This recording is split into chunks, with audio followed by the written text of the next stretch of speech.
नमस्कार दोस्तों, हमारे चैनल ज्ञानधारा टीपी में आपका स्वागत है। मैं आशीष कुमार आज फिर आपके लिए एक नई कहानी लेकर आया हूँ, एक नई सीख लेकर आया हूँ और एक नई सोच लेकर आया हूँ। दोस्तों, यह ओशो की कहानी है और ओशो की कहानियाँ हमें बहुत कुछ सिखाती हैं, हमें बहुत अच्छी शिक्षा देती हैं। तो दोस्तों, यह कहानी एक लकड़हारे की कहानी है और दोस्तों, इस कहानी को आप लोग पूरा सुने, वीडियो को अंत तक देखें, कहीं पर भी स्किप ना करें। तो आइए दोस्तों, अब हम आपको कहानी की ओर ले चलते हैं। जैसे कि एक गांव था और उस गांव में एक शेखू नाम का लकड़हारा रहता था और वह जंगल से लकड़ियां काट करके लाता था और बाजार में अच्छे दामों में बेच करके अपना परिवार चलाता था। दोस्तों, शेखू अत्यंत गरीब होने के कारण अगर वह किसी से नमस्कार करता था तो लोग उसकी बात का जवाब नहीं देते थे। उससे नमस्कार भी करना लोग पसंद नहीं करते थे। यहाँ तक कि शेखू के जो बड़े भाई थे वो भी बोलना पसंद नहीं करते थे शेखू से। होता क्या है दोस्तों, कुछ दिनों के बाद वह जो शेखू लकड़हारा था अपनी पत्नी और अपने बच्चों को भी साथ में जंगल ले जाने लगा और वहाँ से ढेर सारी लकड़ियाँ काट करके ले आता था और बाजार में बेच देता था। अब दोस्तों, पहले से उसकी ज़्यादा बिक्री होने लगी थी और पहले से उसे अब ज़्यादा पैसे मिलने लगे थे और उसके पैसे अब बचने भी लगे थे।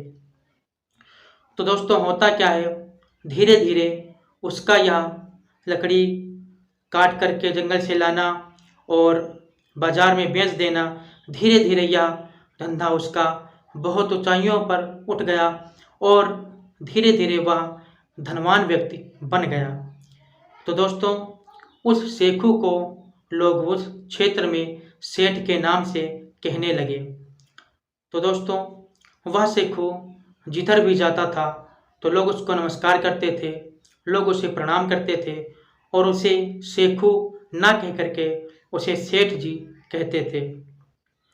अब उसकी पत्नी, बच्चे और वहीं शेखू अच्छी तरह से सुखी में जीवन व्यतीत करने लगे। लेकिन होता क्या है दोस्तों, एक दिन शेखू रास्ते में जा रहा होता है और एक व्यक्ति उससे कहता है शेखू से कि सेठ जी नमस्कार। तो वह शेखू कहता है कि ठीक है, मैं तुम्हारा नमस्कार जा करके घर में कह दूंगा जा।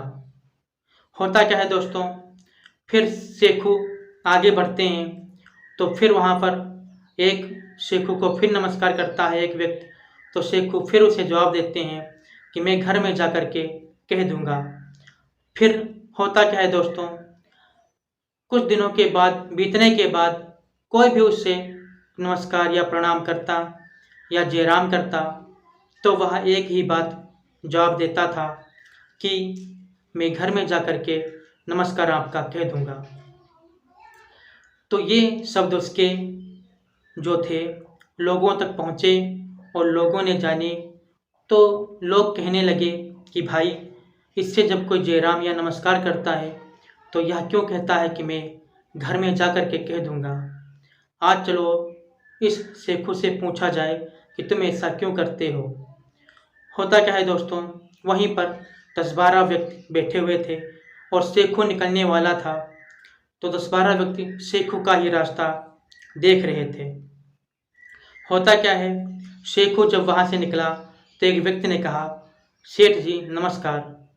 तो शेखू उस व्यक्ति से बोला मैं घर में जा कर के आपका नमस्कार कह दूंगा। तो वहीं 10-12 व्यक्तियों ने शेखू को रोक लिया और कहा सेठ जी, हम आपको नमस्कार करते हैं तो आप हमसे यह क्यों कहते हो कि हम अभी जा कर के घर में कह देंगे, आप हमसे नमस्कार क्यों नहीं करते हो। तो शेखू कहने लगा कि जब मैं अत्यंत गरीब था, मेरे पास धन नहीं था, तब मैं किसी से नमस्कार करता था तो कोई भी नमस्कार करने के लिए तैयार नहीं होता था, ना ही तो हमसे बोलना पसंद करता था, लेकिन आज हमारे पास धन है, मैं धनवान हूँ, आज हमें लोग सेठ कहते हैं, तो आज हमसे सब नमस्कार करते हैं और मैं ना करना भी चाहूँ फिर भी लोग करते हैं। तो शेखू ने कहा, हमें इस बात से यह ज्ञात हुआ है कि लोग नमस्कार हमें नहीं, हमारे धन को करते हैं। इसीलिए मेरे पास एक तिजोरी है और मैं उसी में धन इकट्ठा करता हूँ। इसीलिए कोई हमसे जब नमस्कार करता है तो मैं उससे यही कहता हूँ कि घर में जा कर के कह दूंगा और तिजोरी के पास जा कर के उसका नमस्कार मैं कह देता हूँ। तो शेखू ने कहा कि लोग नमस्कार हमें नहीं, हमारी उपलब्धियों को करते हैं। 10-12 व्यक्ति जो थे वह समझ गए कि शेखू क्या कहना चाहता है। फिर दोस्तों वहाँ से वह शेखू चला गया। तो दोस्तों ओशो की इस कहानी के माध्यम से ओशो यह बताना चाहते हैं सभी को, अगर कोई आपको नमस्कार करता है या प्रणाम करता है तो वो आपको नहीं, आपकी उपलब्धियों को करता है। और अपनी उपलब्धियों पर कभी भी अहंकार नहीं करना, घमंड नहीं करना। तो दोस्तों मैं आशा करता हूँ आपको यह कहानी अच्छी लगी होगी और मैं अगली वीडियो में मिलता हूँ एक नई कहानी के साथ। तब तक के लिए दोस्तों नमस्कार।